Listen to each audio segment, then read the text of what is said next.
And I'm telling you, people can deny this as much as I'll talk from my own family. They think black people smell. They think black people are always stealing. I'm looking at lux. They think black people are corrupt. And you know what they say? It's their culture. It's their culture. Constantly that's who they are. And then when something happens, right? Say there's a robbery. 90% is going to be a black person. Why? Because if you go to India, 90% is going to be Indian people. You're in this land. This is the land you're in. Yes. Like the majority of people is going to be black. I'm not saying Indians and whites don't steal. I'm just giving an example.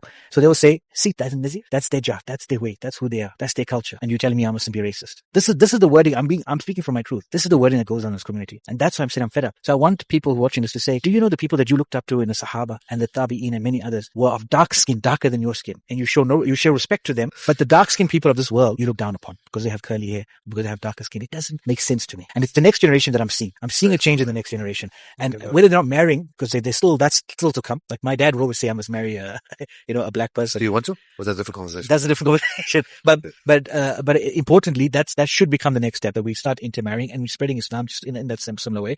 But more importantly is that this kind of the stereotyping, this kind of distaste to someone just because of the color of their skin and a misconception about them, absolutely wrong. Please tell me y'all have seen this video of the black man walking through his neighborhood and some Indian man approaches him and is demanding that he shows his identification to prove that he lives in the neighborhood.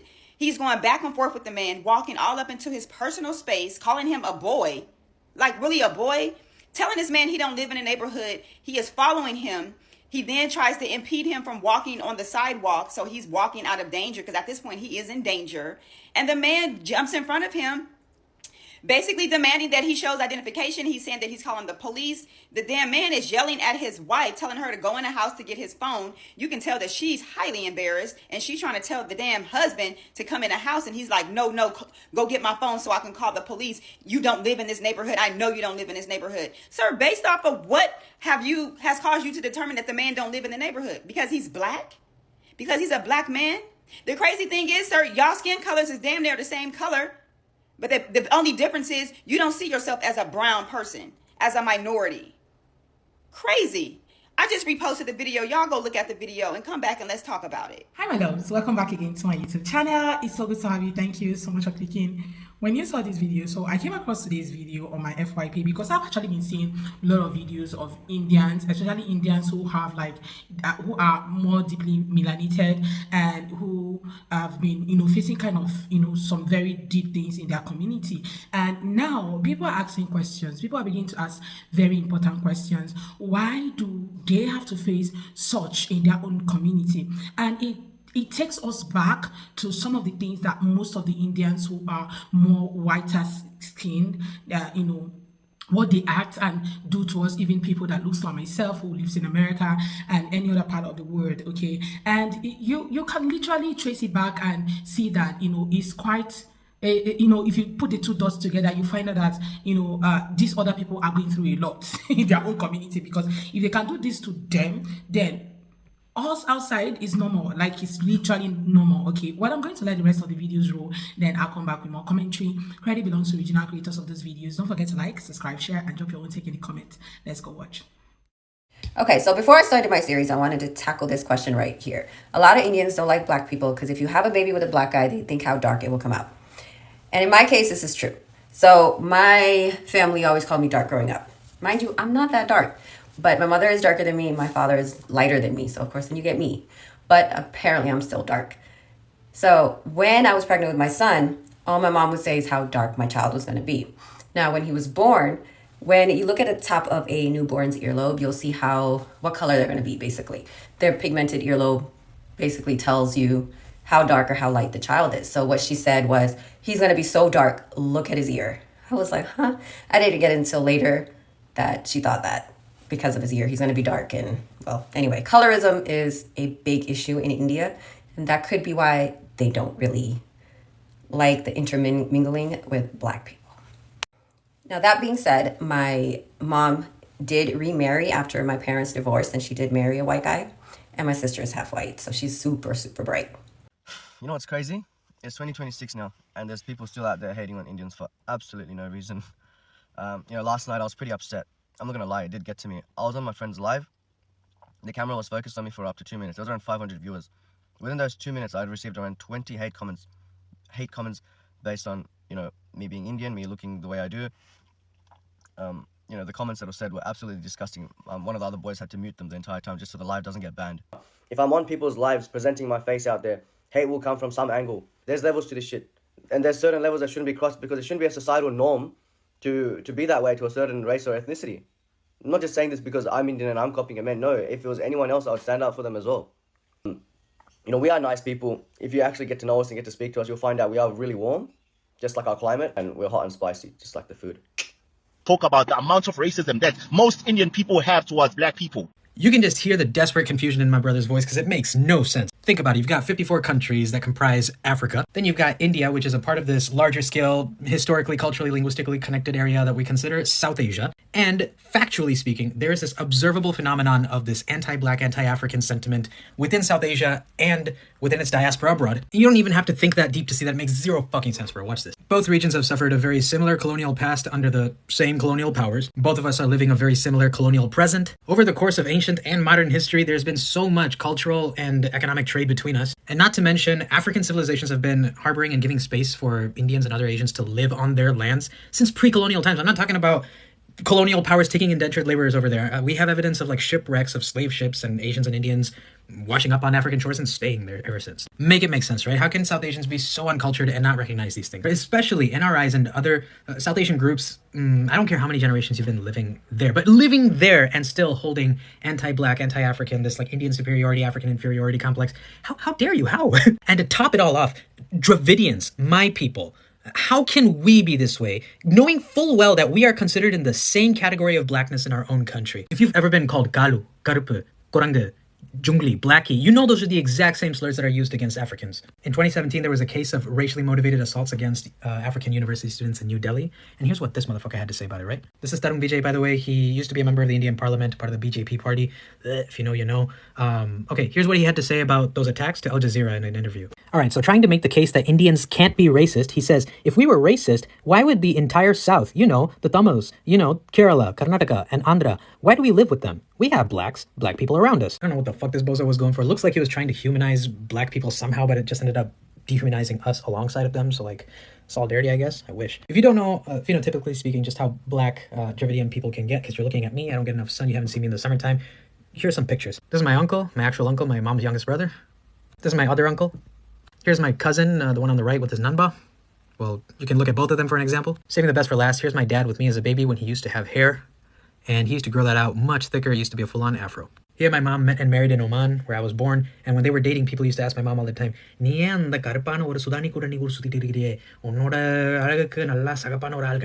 asked my dad, how does that make you feel? And he's like, no offense taken, because Sudanese people are beautiful. East Africans are beautiful. And I take that one step further, Africans are beautiful. And no one can be you, and that's why they want control of your bodies. So to continue with the question, if it makes no sense, why is there this anti-African sentiment in our South Asian community? So I asked myself this question. I have no idea where to start to find answers, so I just went to Google and I typed in, why are Indians racist to black people? I did that this morning after seeing the TikTok that I'm stitching, and I found this interview. It's called Africa Holds Up a Mirror to India. It's an interview with Shobana Shankar. She's an associate professor at Stony Brook University in African Studies, and she's being interviewed by Zachariah Mampili. I'm sorry if I mispronounced his last name, I'm not sure. He is a PhD, also professor at the City University of New York, and also in African Studies. I don't know if I said that already. Oh, and here you go. There's that quote by Tarun Vijay. I urge you to read through this interview in its entirety, but as you can see, a lot of it, especially in the beginning, is focused on Shobana's book, as it says there. It is called An Uneasy Embrace, Africa, India, and the Spectre of Race. I got this book this morning. I finished it in about 5-6 hours because it is an academic book, but man, is it an easy read. It's got citations, it's got references, and yeah, get this book. €12 is what I paid for it to get the ebook. 20 if you get it in paperback. It's a very small price to pay to get your head in the right space to really do the work and undo the mess that we're in. And here are the two biggest takeaways that I got from this book as like the biggest answers that I had for my question, right? First biggest takeaway of mine from this was when I learned about the sheer amount of work that has been done and is still being done today by Afrocentrist intellectuals to expand the theoretical framework of blackness in order to include Dravidian people specifically in it. And that way we can fight together against Indo-pessimism and Afro-pessimism together, which I thought was amazing. A lot of that work was pioneered by the first president of Senegal. His name was Léopold Senghor, excuse me if I'm not pronouncing that correctly. He did extensive research on this. Unfortunately, it did seem to me that it was very one-sided, like it was a lot of work being done by Africans and very few South Asian or Dravidian collaborators in that. And it doesn't even matter if we're like, there's no data that supports that we come from Africans, because for the time being there isn't. Just the spiritual concept of that work, of that effort, really spoke to me. My second biggest takeaway from this book, and I'll leave you with this, it comes right from the last page of the book. I don't mind giving this away because I think it's super valuable. Shobana Shankar goes ahead and says that Indian anti-blackness is a myth.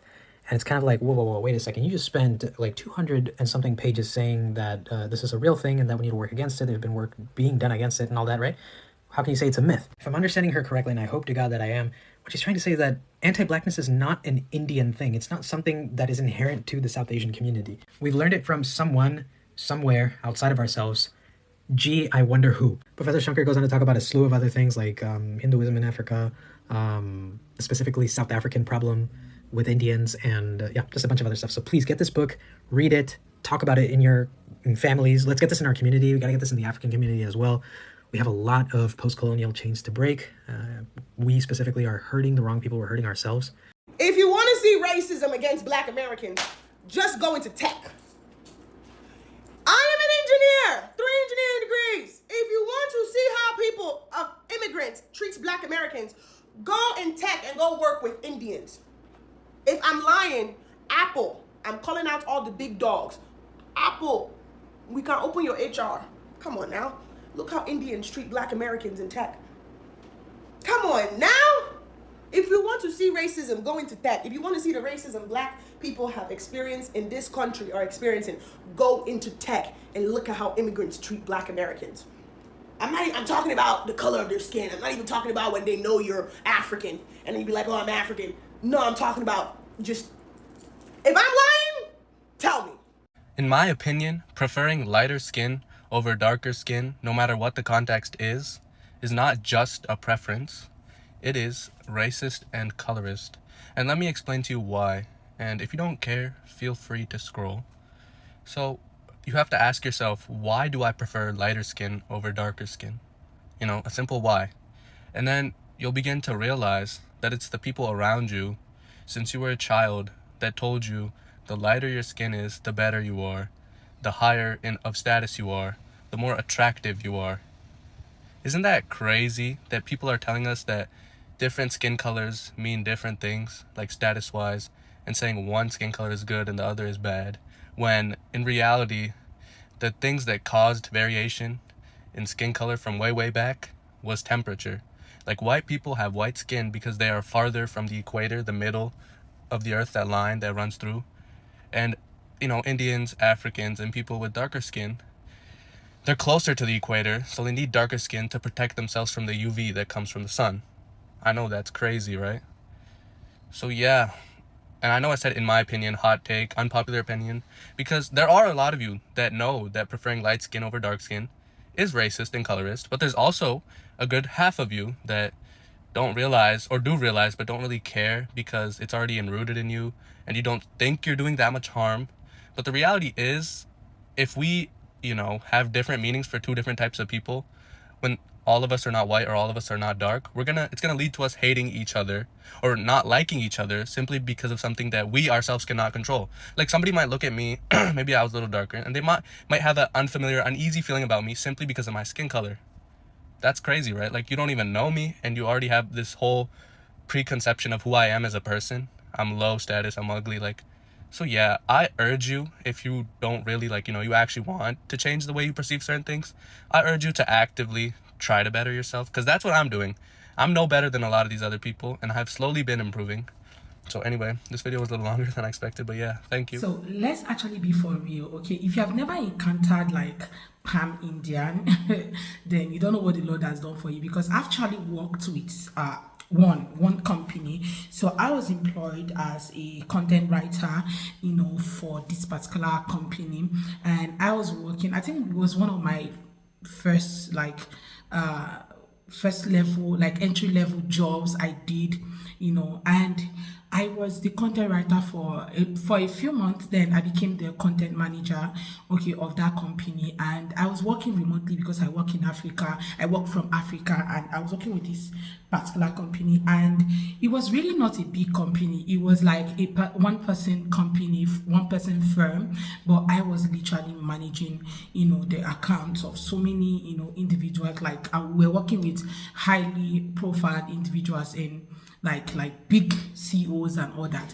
And trust me, most of the individuals that we're working with, like I have access to their socials. I could literally, not like I have access, like I know their socials, like I could literally see their socials so that I can be able to, know what kind of tone to write with for their pages and all that. I was not doing the posting, I was only writing. So you guys, so at some point I noticed that, there was a little bit of jealousy, who is this black lady who is now like a manager who was not telling us what to do. And the owner of the company also happened to be like Indian. And you guys, one day, she literally said the word that actually got me to my feet, and I told myself that today I'm actually resigning from this job because I loved the opportunity the job gave to me, but with the rate of the disease I was feeling, I was getting it hard because I have like other friends who have literally worked with Indians, and when I told them that I got a new job and it was with like the person, one of my friends just said, you're just going to have a taste of what every one of us have faced. And I just saw it, I was like, oh, your case cannot be my case, those talks. But you guys, I had it hotter because it was, I don't think I'm ready to share some of those things because it's work related, but yeah, it was. From there, I literally started, crossing the dots and the T's and the I's, and I said, okay, now I get it. Most of these black Indians who come on social media to share their very deep stories on how their grandmas were trying to bleach their skin to make them whiter and all of that, I was calling them, oh, you're actually very ugly because you are dark skinned. And I get it. And I was like, okay, at this point, I get it. Even though the company, after I have written my resignation and told them the reason why I was resigning, they called a meeting and was apologizing. They were sorry because I'm actually very good at my job. Like, let me take those flowers. I know I'm very good. Anyway, so I was getting all the sorry thing, and when it got to a point, I just told them, I said, I've heard the sorry, I've forgiven, but there's just something I can't forget. Okay, I just can't forget because and my mind is made up. Like, I've already gotten like companies that really wanted to work with me, and I was like, no, I'm not doing this anymore. And that was the time I stopped working for just one company. I had to work for like different companies. I could literally tender resignation or say, do not renew your contract for next month for a particular company, so I can get my peace of mind.